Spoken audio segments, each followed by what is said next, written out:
ជំរាបសួរលោកគ្រូអ្នកគ្រូនិងសួស្តីសិស្សានុសិស្សទាំងអស់គ្នាថ្ងៃនេះខ្ញុំតំណាងឲ្យក្រុមទី1នឹងឡើងមកនិយាយអំពីការខុសស្នាបណ្ណាល័យនៃវិទ្យាល័យព្រែកលៀបនៅពេលដែលអ្នកទាំងអស់គ្នាស្វែងរកចំណេះដឹងបន្ថែមនិងចំណេះដឹងក្នុងបទដ្ឋានដែលអ្នកទាំងអស់គ្នាទៅទីកន្លែងណាដែរ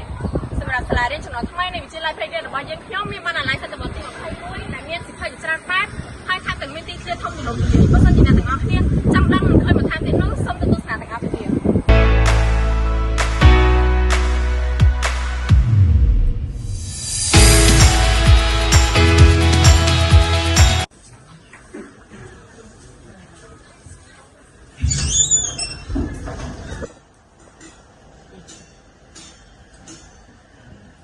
សិភៅដែលអ្នកទាំងអស់គ្នាបានឃើញនៅក្នុងទូទាំងអស់នេះគឺជាសិភៅភាសាអង់គ្លេសហើយភាគច្រើនគឺជាសិភៅរឿងនិទានសម្រាប់កុមារចំណែកទៅខាងនេះមានសិភៅសម្រាប់ជាច្រើនដែលអ្នកទាំងអស់គ្នាចង់ដឹងតែនៅក្នុងនោះមានសិភៅដូចជាប្រជុំរឿងព្រេងខ្មែរដែលមានចាប់ពីភាព1ដល់ភាព9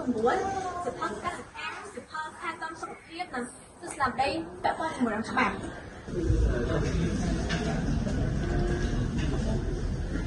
ហើយសិភៅនៅខាងក្នុងទូនេះវិញគឺមានសិភៅដែលតកតទៅនឹងកំណាព្យអក្សរសិល្ប៍ឬក៏របៀបប្រឡាំលោកជាដើម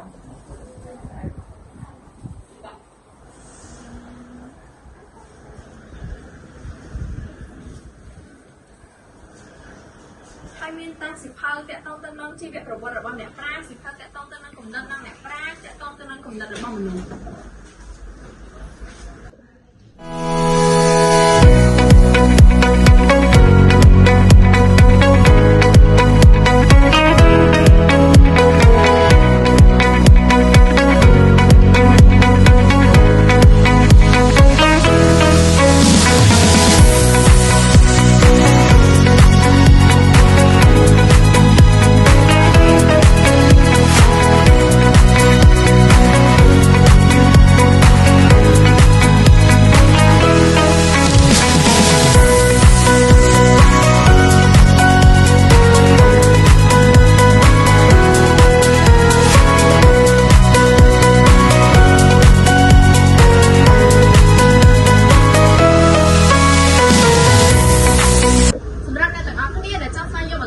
ពីបណ្ណាល័យនៃវិទ្យាល័យព្រែកលៀបអ្នកទាំងអស់គ្នាអាចមកទស្សនាដោយផ្ទាល់បា